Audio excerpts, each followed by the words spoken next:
Alors, nous reprenons avec les pitchs, avec en premier notre Sandra adorée. Sandra, je te passe le micro.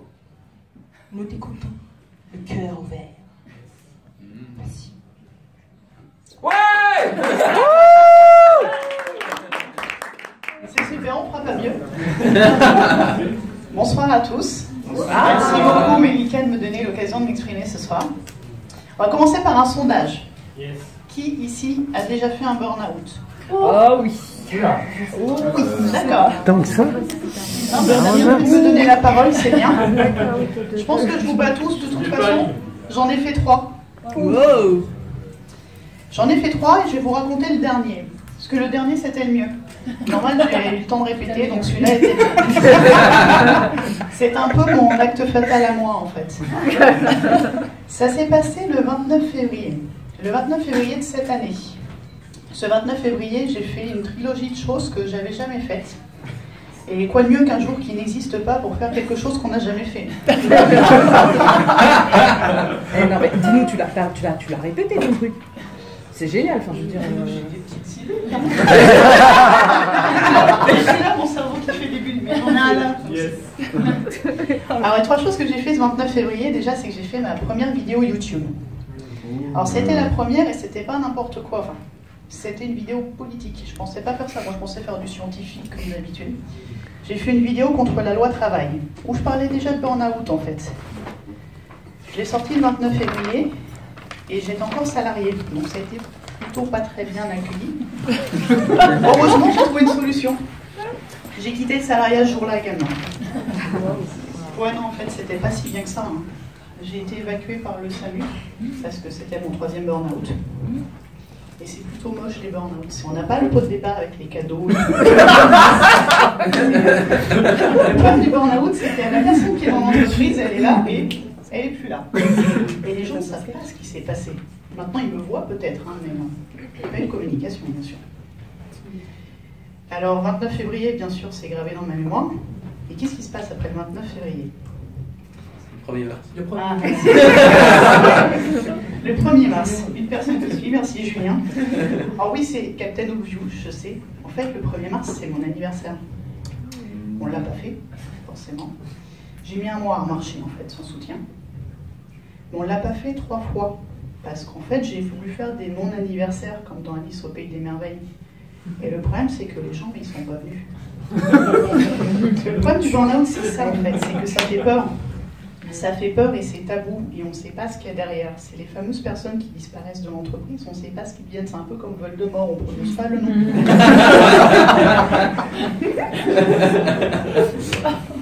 Donc, je me suis dit que j'avais quelque chose à faire. Parce que mine de rien, le burn-out, je maîtrise bien. Et surtout, il s'est passé quelque chose de très puissant pour moi. C'est que peu de temps avant mon burn-out, j'ai découvert Livia. Livia qui était à l'époque Livia de Jomucas, qui est maintenant Livia de Livia des Blocs. Et elle m'a cassé un schéma que j'avais. Les fameux schémas limitants, en fait, pour moi, le travail, c'était une entreprise, un contrat, le CDI, le salaire à la fin, et j'avais que cette vision-là. J'ai jamais compris que je pouvais en sortir, en fait. Donc j'ai découvert l'entrepreneuriat à ce moment-là. Et ça tombait bien parce que de toute façon, je n'avais plus du tout la force de retourner en entreprise. Parce qu'en entreprise, ce que j'étais à ce moment-là, c'est ce que j'appelle une working dead. C'est les gens que vous voyez dans le métro, en tête de zombies, comme ça, fermés, ils ne savent pas ce qu'ils font là, ils y vont quand même parce qu'ils doivent. Et ça, je ne ferai plus. La décision que j'ai prise avec Livia, c'est que plus jamais je m'épuiserai pour une quête qui n'est pas la mienne. Yes.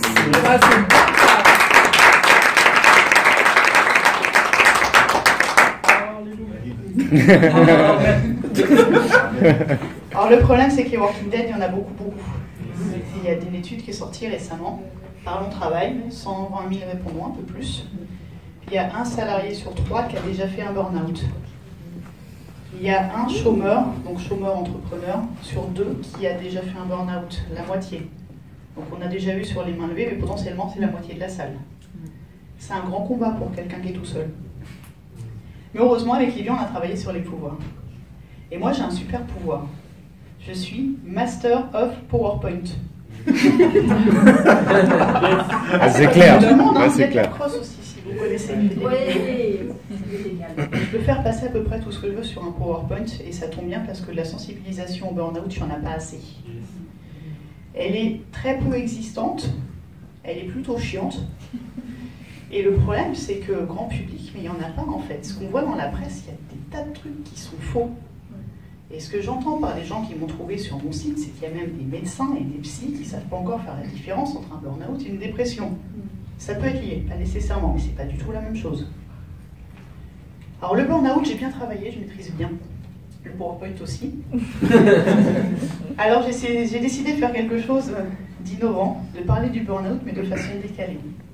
J'ai lancé la sensibilisation pédagogique. Avec des références à des séries et des jeux vidéo. Alors, qui ici connaît Game of Thrones? C'est déjà énorme, j'ai pas tout le monde. Qui ici connaît Tetris? C'est parfait, j'ai une salle de stress fighter. En fait, Tetris, c'est la meilleure image pour reconnaître le burn-out. Le moment à la fin où il y a toutes les petites briques qui tombent très vite et qu'on ne contrôle plus rien et qu'on a l'impression que c'est fini, on ne peut plus rien faire. Ça, c'est l'étape juste avant le burn-out. Ça s'appelle le burn-in et ça se détecte. Et ma mission, c'est de former les gens à détecter ce moment-là pour ne pas chuter et pour ne pas tomber du côté obscur du burn-out. Alors pour ça, j'ai mis en place Effervescience et j'ai lancé un e-book de sensibilisation au burn-out. C'est une Game Boy. Donc c'est très ludique, c'est très décalé, et le 31 octobre dernier, j'ai lancé ma formation de Stress Fighter. Pour ceux qui ont vu le lancement, comme c'était Halloween, j'ai mis mon plus beau costume, j'ai mis mon plus beau maquillage de Walking Dead, et j'ai fait le premier lancement Facebook Live déguisé. Bravo!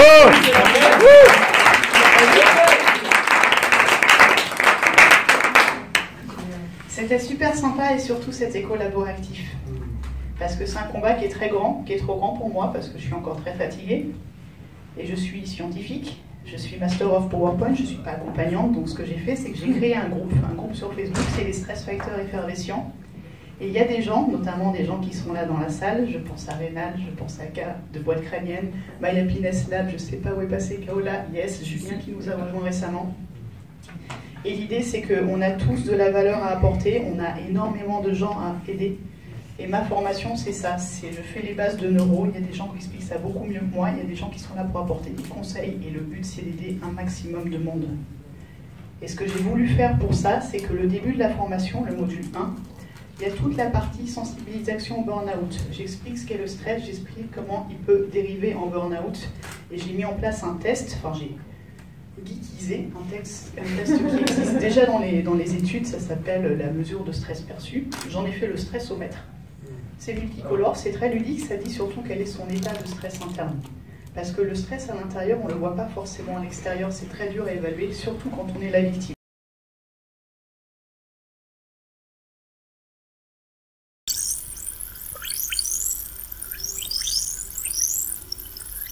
Je me suis bien amusée.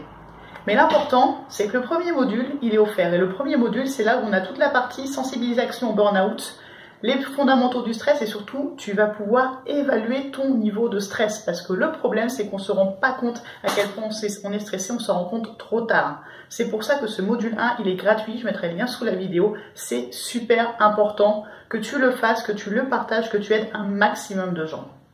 Sur ce, je t'invite à aller sur la formation, à faire ton stressomètre, sérieux, prends soin de toi.